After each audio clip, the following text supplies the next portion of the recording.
Everyone, welcome to the channel CMA Champions. I am Jayashree Vellampalli. I'm a cost and management accountant. And last two videos post చేశాక the students యొక్క response ఎలా ఉంది అంటే they are telling about their situations. I was so surprised because of their stress levels. వాళ్ళ stress levels ఎలా ఉన్నాయంటే, ma'am ఈ సిచ్యువేషన్లో మేము పాస్ అవ్వగలమా, కరెంట్ ఇప్పుడు మాకుండే టైంలో మేము పాస్ అవ్వగలమా, they are worrying about the result. They are not focusing on their preparation right now. It is the time to study, guys. It is the time to study. You should not question yourself. You should not doubt yourself at this moment. Okay. And ఈ టైంలో మీ preparation ఎంత బాగుంటే, ఎంత ఎఫర్ట్గా పెడితే, then the result will be that much. The result is always a byproduct. నేను చెప్తున్నా కదా, result is always a byproduct. You just need to focus on the process. You just need to focus on the preparation.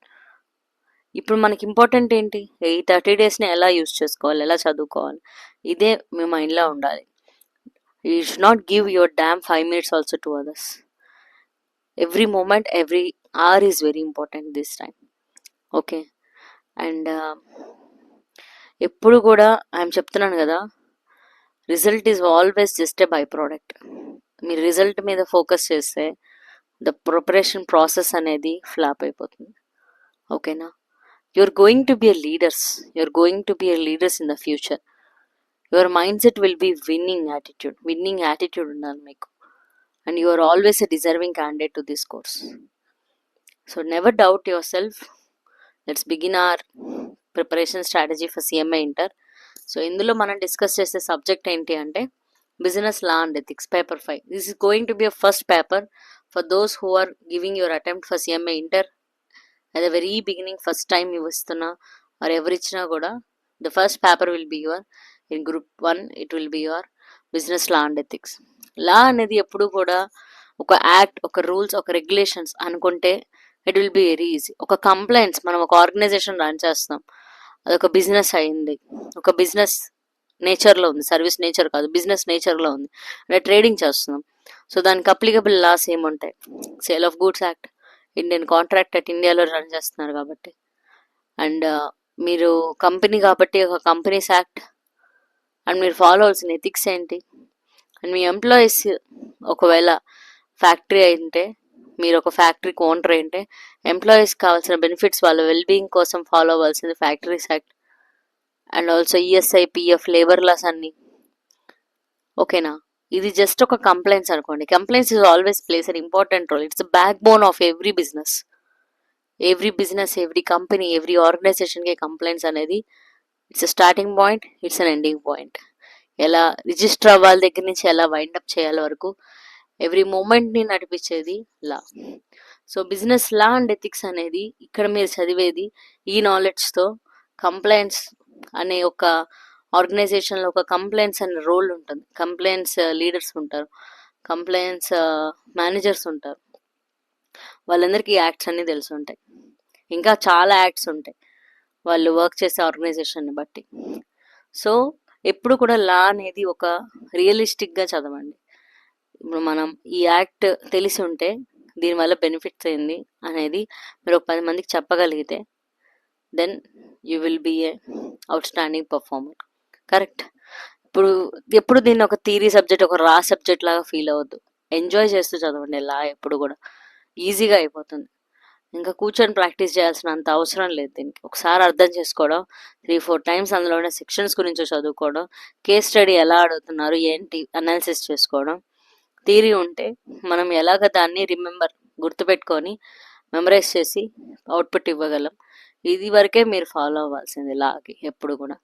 అప్పుడు మీకు law subject అనేది చాలా ఈజీగా ఉంటుంది. Exemption స్టూడెంట్ని నేను లాలో. సో నేను ఎలా ప్రిపేర్ అయ్యేదాన్ని అండ్ మీకు ఇచ్చే గైడెన్స్ ఒకసారి చూడండి. దీనివల్ల మీకు లా సబ్జెక్ట్ ఈజీ అయ్యి అండ్ మీరు అనుకున్న మార్క్స్ తెచ్చుకోగలిగితే I will be the most happiest person. So డెఫినెట్గా ఈ వీడియో అంతా చూడండి. నేను ఇప్పుడు ఫస్ట్ స్టార్ట్ చేస్తుంది అయితే ఒక బ్లూ ప్రింట్ అనమాట. ఎగ్జామ్లో ఏ క్వశ్చన్ ఎక్కడి నుంచి అడుగుతారు, ఇది ఈ అనాలిసిస్ అనేది నాకు సింపుల్గా అయిపోయింది. బట్ మీరు చేయాలంటే చాలా టైం పడుతుంది. ఫ్రెషర్స్ అయితే చాలా టైం పడుతుంది.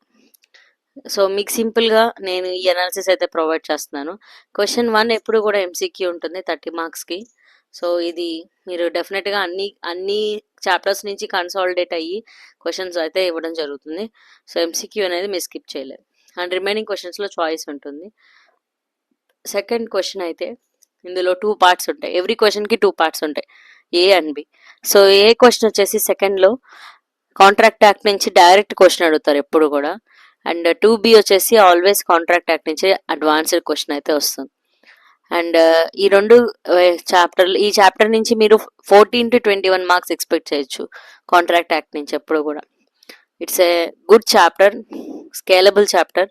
సో మీరు దీనికి టైం పెట్టినందుకు మీకు సో మంచి మార్క్స్ అయితే వస్తాయి ఈ చాప్టర్ నుంచి, అంటే ఈజీగా కూడా అర్థమవుతుంది. Next LLP partnership act. LLP నుంచి కానీ పార్ట్నర్షిప్ నుంచి కానీ ఎప్పుడు కూడా 7 మార్క్స్ క్వశ్చన్ అనేది స్ట్రైట్ వస్తుంది. సమ్ టైమ్స్ ఎంసీక్యూస్లో అడుగుతారు కొన్ని క్వశ్చన్స్, అండ్ స్ట్రైట్ క్వశ్చన్స్ అయితే క్వశ్చన్స్లో వస్తుంది అండ్ డిస్క్రిప్టివ్లో వస్తుంది. అండ్ థర్డ్ క్వశ్చన్లో బి వచ్చేసి ఎప్పుడు కూడా ఆల్టర్నేట్ టైమ్స్లో చూసుకోండి. సేల్ ఆఫ్ గుడ్స్ యాక్ట్ ఉంటుంది, ఆర్ఎల్స్ నెగోషియబుల్ ఇన్స్ట్రుమెంట్ యాక్ట్ ఉంటుంది. ఈ ఎన్ఐ యాక్ట్ కూడా ఇంపార్టెంటే, మీకు 14 మార్క్స్ అయితే వస్తాయి. 14 to 21 మార్క్స్ కూడా వచ్చే ఛాన్సెస్ ఉంటాయి. 14 మార్క్స్ అనేది పక్కాగా వస్తుంది. క్వశ్చన్ 3లో ఒక దగ్గర వస్తుంది అండ్ లాస్ట్ క్వశ్చన్ 8లో వస్తుంది. So negotiable instrument act, Indian contract act very important as of now. తర్వాత ఫ్యాక్టరీస్ యాక్ట్ కానివ్వండి, కోడ్ ఆన్ వేజెస్ యాక్ట్ కానివ్వండి, లేబర్ లాస్ అయిన gratuity, PPF, ESI, state insurance అనమాట. సో ఇవన్నీ కూడా మీకు 14 మార్క్స్ క్వశ్చన్స్కి వెయిటేజ్ వస్తుంది. ఇవన్నీ ఒకసారి సి కేటగిరీలో తీసుకున్నా కూడా ఒకసారి చదవాల్సి ఉంటుంది. నేను క్వశ్చనైర్ ఇచ్చాను, నేను ఇక్కడ ప్రొవైడ్ చేస్తాను వీడియోలో, అది చూసారంటే కూడా మీరు ఈజీగా ప్రిపేర్ అవ్వచ్చు. And major Lalo major subject, major chapters companies act. Directors గురించి ఎక్కువ అడుగుతారు, ఎక్కువ శాతం అంటే 5A 5B కానీ 6A 6Bలో కానీ ఎక్కువ పర్సంటేజ్ ఆఫ్ క్వశ్చన్ డైరెక్టర్స్ నుంచి వస్తుంది. ఇంకొక 1 or 2 క్వశ్చన్స్ గురించి కానీ, షేర్ క్యాపిటల్ గురించి కానీ, ఆడిట్ కమిటీ గురించి కానీ వీటి మీద వస్తుంది. అండ్ 7A and 7B ఇది చాలా ఈజీ, స్కిప్ చేయొద్దు. ఎథిక్స్ అనేది, ఎథిక్స్ కాన్సెప్ట్ నుంచి మీరు 14 మార్క్స్ తెచ్చుకోగలరు. డైరెక్ట్ క్వశ్చన్స్, స్ట్రైట్ క్వశ్చన్స్ వస్తాయి. ఇప్పుడు కూడా రిపీటెడ్ క్వశ్చన్స్ అడుగుతారు. లాస్ట్ 2-3 అటెంప్ట్స్ చూస్తే సేమ్ క్వశ్చన్సే ఆల్టర్నేట్ అటెంప్ట్స్లో అడుగుతూ ఉంటారు. సో 7A and 7Bలో ఎథిక్స్ నుంచి వస్తుంది. అండ్ లాస్ట్ క్వశ్చన్ 8లో వచ్చేసి మీకు కేస్ స్టడీ వస్తుంది. 2 కేస్ స్టడీస్ అయినా ఉండొచ్చు, ఒక కేస్ స్టడీ, ఒక డైరెక్ట్ క్వశ్చన్ అయినా ఉండొచ్చు. సో కేస్ స్టడీలో ఎప్పుడు కూడా negotiable instrument act and contract act నుంచి ఒక క్వశ్చన్ వస్తుంది. అండ్ కంపెనీస్ యాక్ట్ నుంచి ఒక కేస్ స్టడీ అయితే వస్తుంది. సో ఈ బ్లూ ప్రింట్ అనేది మీ ప్రిపరేషన్కి చాలా హెల్ప్ఫుల్ అవుతుంది. దీనివల్ల మీకు ఏంటంటే బెనిఫిట్, మనం ఫోకస్ చేయాల్సిన చాప్టర్స్ ఏంటి అనేది మీకు ఒక ఐడియా వస్తుంది. Indian contract act, negotiable instruments act, ethics, companies act, ఈ 4 వెయిటేజ్ ఉండే చాప్టర్స్. ఈ 4 కంపల్సరీగా చదవండి. సో మీకు ఈజీగా గుడ్ మార్క్స్ అనేది అయితే వస్తాయి అనమాట. Coming to the next point, consolidated law and ethics question bank అనమాట. ఇది నేను ప్రిపేర్ చేశాను, దీనికి నాకు కొంచెం టైం అయితే పట్టింది. అండ్ ఇది ఓన్లీ మీకోసమే, ఎందుకంటే ఇంటర్మీడియట్ వాళ్ళ కోసం, వాళ్ళకి ఈజీగా ఉండడానికి. ఏ చాప్టర్లో ఏ క్వశ్చన్స్ రెగ్యులర్గా అడుగు, ఇప్పుడు మనం ఏ క్వశ్చన్స్ ఏ చాప్టర్స్ నుంచి అడుస్తున్నారు అని అడిగి, ఇప్పుడు మనం ఏ క్వశ్చన్స్ ఏ చాప్టర్స్ నుంచి వస్తున్నాయని చూసాం. ఇప్పుడు ఆ చాప్టర్స్లో ఏం క్వశ్చన్స్ వస్తున్నాయనేది చూద్దాం. ఇండియన్ కాంట్రాక్ట్ యాక్ట్ చూసుకుంటే అగ్రిమెంట్స్ గురించి, కెపాసిటీ ఆఫ్ పార్టీస్ గురించి, కన్సెసస్ యాడిడమ్, అలాగే communication revocation, wagering agreements, discharge of contract, special కాంట్రాక్ట్స్లో indemnity, bailment and agency. Contract act చాలా చాలా చాలా ఇంపార్టెంట్. మా టైంలోనే కాదు, అందరి టైం కూడా కాంట్రాక్ట్ యాక్ట్ అనేది ఎప్పుడు ఇంపార్టెంట్. సో ఇందులో నేను ఇచ్చిన క్వశ్చన్స్ అన్నీ కూడా ఎవ్రీ టైం రిపీటెడ్గా అడిగిన క్వశ్చన్స్. ఇవి మనం చదవడం వల్ల ఏంటంటే there is a chance of getting the same question again in the exam. So don't skip these questions. డెఫినెట్గా ఇక్కడ ఇచ్చిన క్వశ్చన్స్ అన్ని చదవండి. నేను ఈ పీడిఎఫ్ కూడా మీకు ఈ వీడియో కింద డిస్క్రిప్షన్లో ఇస్తాను. సేల్ ఆఫ్ గూడ్స్ యాక్ట్లో వచ్చేసి ఇక్కడ 3 క్వశ్చన్స్ ఇచ్చాను.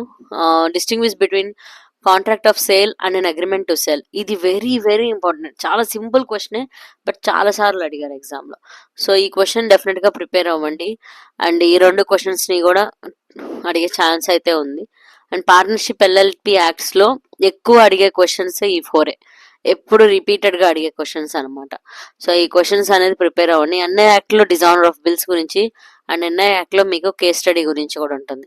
Code of wages act, welfare and safety and social సెక్యూరిటీలో factories act, employee state insurance act, employee provident fund act, ఇవంతా కూడా రిపీటెడ్ క్వశ్చన్సే మళ్ళీ మళ్ళీ అడుగుతుంటారు. సో ఒకసారి ఈ క్వశ్చన్స్ అన్ని ప్రిపేర్ అవ్వండి. కంపెనీస్ యాక్ట్ చూసుకుంటే మేజర్ చంక్ ఏంటంటే alteration of memorandum, very very very very important. ప్రతిసారి అడుగుతారు ఈ క్వశ్చన్స్. 1% కంపెనీ గురించి, యాన్యువల్ రిటర్న్ ఫైలింగ్స్లో కీ కంటెంట్స్ గురించి. అండ్ డైరెక్టర్స్ అయితే డోంట్ స్కిప్ ఇట్, ఎందుకంటే ఈ క్వశ్చన్స్లో 1 క్వశ్చన్ వచ్చినా కూడా ఈ అటెంప్ట్లో మీకు 7 మార్క్స్ వచ్చినట్టే. ఇక్కడ ఇచ్చిన 1 2 3 4 5 క్వశ్చన్స్లో 1 క్వశ్చన్ వచ్చినా you will be on safe game and 7 marks మీ చేతిలో ఉంటాయి. Powers of board of directors అనేది ఎప్పుడు కూడా ఇంపార్టెంటే. ఇది రిపీటెడ్గా అడుగుతున్నారు ఈ క్వశ్చన్. అండ్ డిస్క్వాలిఫికేషన్ కూడా అడుగుతుంటారు, రెమ్యూనరేషన్ కూడా ఈ ఇంపార్టెంట్ క్వశ్చన్. అండ్ వాళ్ళ రొటేషన్ అండ్ టెన్యూర్ రీఅపాయింట్మెంట్ గురించి, కేఎంపీ కీ మేనేజర్ పర్సన్ గురించి అడుగుతారు, ఇది కూడా important question. Audit, control and committees, ఇక్కడ నేను ఇచ్చినవన్నీ ఏంటంటే ఎవ్రీ అటెంప్ట్కి 1 or 2 క్వశ్చన్స్ ఈ కాన్సెప్ట్స్ నుంచి వస్తాయి. సో ఈ కాన్సెప్ట్స్ అనేది డోంట్ గివ్ అప్ అంతే. ఆడిట్ కమిటీ గురించి, ఆడిట్ రిపోర్టింగ్ స్టాండర్డ్స్ గురించి, ఇక్కడ మీకు ఈ క్వశ్చన్ అందరికీ తెలుసు. Demonstrate duties of an auditor as provided under section 143 of companies act, very very important. So డెఫినెట్గా ప్రిపేర్ అవ్వండి. And business ethics and emotional intelligence, ఈ చాప్టర్ అయితే ఇక్కడ ఏ క్వశ్చన్స్ ఉన్నాయో కళ్ళు మూసుకొని చదివేశాను. ఈ చాప్టర్ అయితే ఇక్కడ ఏ క్వశ్చన్స్ ఉన్నాయో అవి కళ్ళు మూసుకొని చదివేశాను. అవే రాసేయడం ఎగ్జామ్లో, ఇవే వస్తాయి, ఇందులోనే రిపీటెడ్ వస్తాయి, ఇంకా వేరే క్వశ్చన్స్ రావు. చూసుకోండి కావాలంటే. Summarize the different types of ethics and explain the need of critical importance of implementing ethics in business, 7 principle of public life and ethical conduct of practitioners, internal code and ethics, describe the practical relevance in modern business enterprise, supply chain strategic valuation and management accounting నుంచి 2 questions. And ఇది important, emotional intelligence, describe the core concept of emotional intelligence and 4 key attributes of emotional intelligence. అది ఎందుకంటే work స్పేసెస్లో మీరు ఎలాంటి ethics follow అవ్వాలని చెప్పడానికి ఆ chapter ఉంది. సో డెఫినెట్గా మీరు చదవాల్సిందే అది. అండ్ కేస్ స్టడీస్ నేను లాస్ట్ 3-4 అటెంప్ట్స్ నుంచి వచ్చిన కేస్ స్టడీస్ అన్నీ ఇక్కడ కన్సాలిడేట్ చేసి ఇచ్చాను. ఇది వెరీ యూస్ఫుల్ అవుతుంది. ఇందులో మీరు చూసుకుంటే majority companies act, Indian contract act, negotiable instrument act నుంచే ఉంటాయి, ఇంకా వేరే అదర్ చాప్టర్స్ నుంచి లేదు. So I took some time to design this, to frame this consolidated question bank and I hope it will be very useful for your preparation. You must, ఇందులో ఇచ్చిన questions అన్నీ కూడా most important questions and must and should చేయాల్సిన questions అనమాట. So that మీరు ఎగ్జామ్లో ఏ questions అడిగినా కూడా ఈ టాపిక్స్ నుంచే మ్యాక్సిమం అడుగుతారు. అర్థమవుతుందా? సో డెఫినెట్గా స్కిప్ చేయకుండా ఈ లా సబ్జెక్ట్ ప్రిపేర్ అవ్వండి. The first exam going to be your business law and ethics. కాన్ఫిడెంట్గా రాయండి, దాని ఎఫెక్ట్ అనేది రిమైనింగ్ ఎగ్జామ్స్ పేపర్స్ అన్నిటి మీద రిఫ్లెక్ట్ అవుతుంది. సో ద ఫస్ట్ పేపర్ అనేది మీకు ఎప్పుడు కూడా సాటిస్ఫాక్షన్ ఇవ్వాలి అండ్ దానికి నేను ఈ వీడియో ద్వారా హెల్ప్ చేస్తున్నానని I'm feeling happy. Thank you so much for watching. Stay connected, keep studying, all the very best.